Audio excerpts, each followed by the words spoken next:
महाभारत की कहानी भक्त ध्रुव की कथा। एक बार की बात है, राजा उत्तानपाद थे और उनकी दो रानियां थी। एक रानी का नाम सुनीति और दूसरी रानी का नाम सुरुचि था। सुनीति बड़ी रानी और सुरुचि छोटी रानी थी।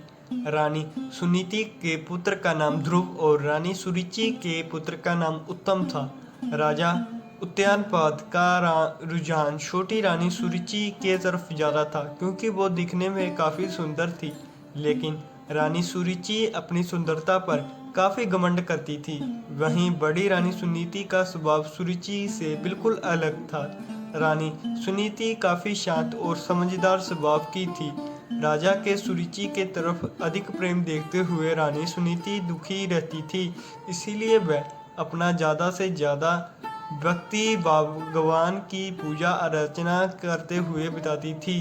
एक दिन सुनीति के पुत्र ध्रुव अचानक अपने पिता राजा उत्तानपाद के गोद में जाकर बैठ गए। वह अपने पिता के गोद में बैठकर खेल ही रहे थे कि वहां छोटी रानी सुरुचि पहुंच गई। राजा के गोद में ध्रुव को बैठे देखकर रानी सुरुचि को बहुत गुस्सा आ गया। रानी ने ध्रुव को राजा के गोद से नीचे उतारते हुए कहा, तुम राजा के गोद में नहीं बैठ सकते हो। राजा की गोद और सिंहासन पर सिर्फ मेरे पुत्र उत्तम का अधिकार है। यह सुनकर ध्रुव को बहुत बुरा लगा।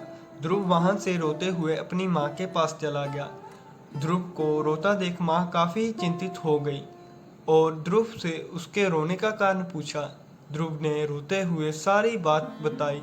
ध्रुव की बात सुनकर माँ की आंखों में आंसू आ गए और ध्रुव को चुप कराते हुए सुनीति ने कहा, भगवान की आराधना में बहुत शक्ति है। अगर सच्चे मन से आराधना की जाए तो भगवान तुम्हें पिता की गोद और सिंहासन दोनों मिल सकते हैं। माँ की बात सुनकर ध्रुव ने निर्णय कर लिया कि वह सच्चे मन से भगवान की आराधना करेगा। ध्रुव अपने महल से भगवान की प्रार्थना करने जंगलों की तरफ निकल पड़े। उन्हें रास्ते में ऋषि नारद मिले। छोटे से ध्रुव को जंगलों की तरफ जाता देख नारद ने उन्हें रोका। नारद ने उनसे पूछा, तुम जंगलों की तरफ क्यों जा रहे हो? ध्रुव ने उन्हें बताया कि वो भगवान का ध्यान करने के लिए जा रहे हैं। ध्रुव की बात सुनकर नारद ने उन्हें समझाकर राजमहल वापस भेजने की कोशिश की, लेकिन ध्रुव ने उनकी बात नहीं सुनी। ध्रुव ने निर्णय के कारण नारद के ध्रुव को ओम नमो भगवते वासुदेवाय नमः का जाप करने को कहा। इसके बाद ध्रुव जंगलों में जाकर इस मंत्र का जाप करने लगे। उधर नारद ने महाराज उत्तानपाद को ध्रुव के बारे में बताया। बेटे के बारे में सुनकर महाराज का मन चिंतित हो गया। वह ध्रुव को वापस लाना चाहते थे, लेकिन नारद ने कहा, ध्रुव प्रार्थना में डूब गए हैं और अब वह वापस नहीं आएगा। उधर ध्रुव कठोर तपस्या में लगे रहे। कई दिन और महीने गुजर गए, लेकिन ध्रुव प्रार्थना करते रहे।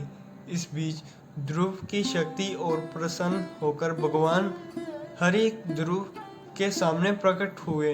भगवान हरि ने ध्रुव को वरदान देते हुए कहा, तुम्हारी तपस्या से हम बहुत प्रसन्न हैं। तुम्हें राज सुख मिलेगा, साथ ही तुम्हारा नाम और तुम्हारी भक्ति हमेशा के लिए जानी जाएगी। यह कहकर भगवान ने ध्रुव को राजमहल की तरफ भेज दिया। भगवान के दर्शन पाकर ध्रुव भी बहुत खुश हुए और उन्हें प्रणाम कर महल की तरफ चले गए। बेटे को महल वापस आता देख राजा खुश हो गए और उनको अपना पूरा राज्य सौंप दिया। भगवान हरि के वरदान से भक्ति ध्रुव का नाम अमर हो गया और राज आज भी उन्हें आसमान में सबसे ज़्यादा चमकने वाला ध्रुव तारे के नाम से याद किया जाता है। इस कहानी से हमें यह सीख मिलती है कि अगर धैर्य और सच्चे मन से कोई भी प्रार्थना करे तो उसकी इच्छा जरूर पूरी होती है। तो भाइयों, ये थी आज की हमारी कहानी भक्ति ध्रुव की कथा।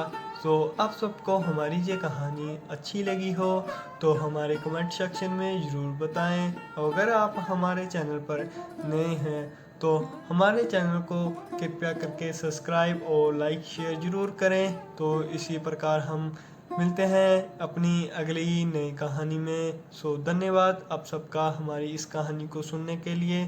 सो धन्यवाद, थैंक यू।